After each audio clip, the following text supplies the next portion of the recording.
Kumusta? Kumusta? Welcome to the Jeroga Show, protecting the Filipino family from woke ideology. So ano ang topic natin today? Well, for the past few episodes, we talked about divorce. And I just want to say that the topic of divorce is very sensitive. It's really sensitive from the start mula nung naging unang topic ko ito sa podcast. And the truth is, I take no pleasure talking about it. But someone has to do it because of the lack of people who do. And oftentimes, of course, we've been asked, what about the victims of abuse, di ba? And this is a hard question. Something we really can't ignore. Sadly, kasi we know that the victims of abuse naman, pagdating sa divorce, they're used by the lobbyists. And it's a hard question. It involves emotion. And sometimes, of course, it's hard to argue with facts and logic when emotions are involved. Pero hindi natin pwedeng mapigilan ang pag-warn sa people of the evils that divorce might have in our society just because hard cases exist. Kasi societal ang dala na problema when divorce gets legal sa bansa. It poisons our society. Dadami ang mga broken people na makakasalamuha mo. Right now, may mga broken people na syempre because broken families already exist. But once na institutionalize ang broken families, it's like making it legal once divorce is in our country na. And yeah, we can't stop talking about the evils of divorce just because hard cases exist.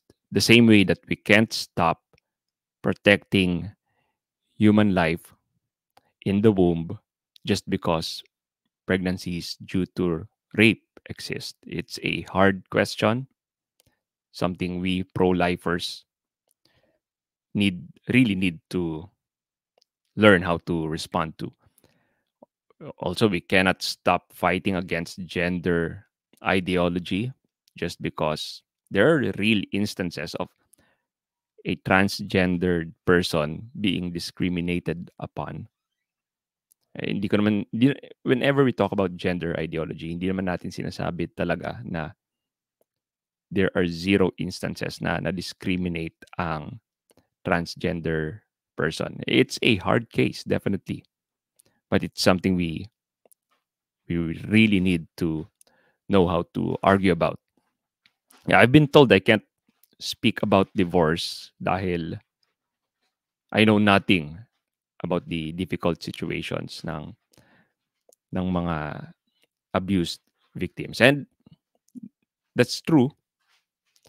Hindi ko naman kilala lahat ng mga abused victims. At the same time, it's too presumptuous to say. I've seen my fair share of verbal and physical abuse within my lifetime, inside and outside our family in our small barrio in Bulacan. Then I can count. Also, malay nyo ba kung abused husband pala ako? Hindi nyo naman alam, di ba? Baka battered husband ako. Ayun yung parang imposibleng may lalaking na bubugbog. Pero the truth is, if you do your research sa US, one in every three women are experience some kind of physical violence, and one and four in men experience some kind of physical violence. May it be slapping, shoving, pushing, and so some might not call it domestic violence, but these are physical violence. Sabi nila, one in seven women versus one in 25 men have been injured by an intimate partner. So, it exists na may sa US, they have statistics ng mga lalaki na nakaka-experience ng physical violence. Ah, yung one and in three women versus one in four men, napakaliit na diferensya lang nun, di ba? And I tried to search sa Pilipinas kung ilang percent ng mga kalalakihan ang nakaka-experience ng physical violence. But wala akong makita dahil I guess no one cares, di ba? So, what's the answer dun sa question now? What about the victims of abuse? I pray for spouses who are victims of abuse. I can't give a definitive answer to the question because each case is different from the other. All I can say is that whatever the answer may be, introducing a new, unrelated adult to your child's life isn't one of them. And alam nyo ba na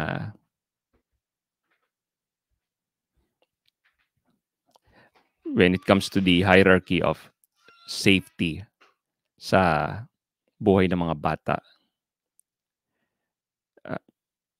of course, married biological parents, according to statistics, has the lowest case of sexual, emotional, and physical abuse. Then, pumapangalawa dito ay yung single parents. But very far sa hierarchy are single parents with partners.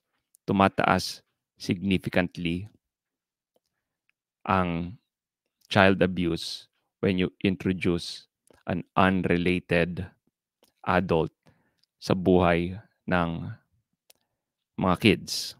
And check out nyo na lang ang statistics na yan. Galing yan sa kay Sedlak, Mettenberg, and all U.S. Department of Health and Human Services. It's entitled Fourth National Incident Study of Child Abuse and Neglect. So, report to Congress ito. This is 2010 pero hindi naman nagbago ang stats since then. So, all I'm saying is that we need to have a them, children before us adults attitude. And to the question of what's the answer kung may physical abuse sa women, definitely immediately introducing a new unrelated adult isn't one of the answers. Because, yun nga, according to statistics, of course, married biological parents, that's the safest a child can have. The second safest is single parents. But the worst is having an unrelated adult live with you. And di ko alam, sometimes feminists want to have their cake and eat it too. Pag naghiwalay ang all this time ang feminists sinasabi nila na women should be independent, women should be strong. Pero by the time na naghiwalay ang babae at ang lalaki, biglang magpa gusto nila pa-victim si babae na, kailangan niyang makahanap ng asawa kaagad dahil hindi niya mabubuhay ang pamilya niya by herself. So, medyo parang taliwas sa yung mga feminist pa ang mismong nagpu-push ng divorce, 'di ba? Parang kapag naghiwalay ang babae at lalaki, parang right away kailangan mapunan ito ng panibagong lalaking sasandalan niya. So medyo dun ako nawi-weirduhan sa mindset ng mga feminist, especially those who push for divorce. So yun lang.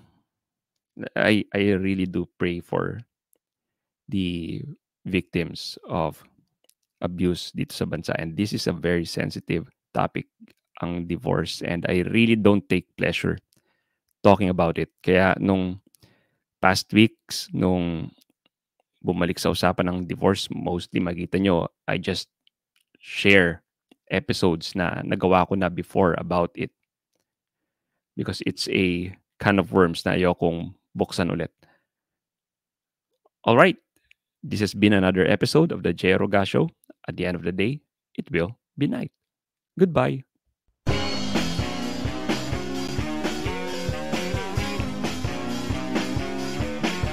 Hi, this is Jay Roga of the Jay Roga Show. If you like what you just saw, please consider subscribing and smash that like button. We'll need all of your help to take back the culture from this ideological colonization of the West. Thank you.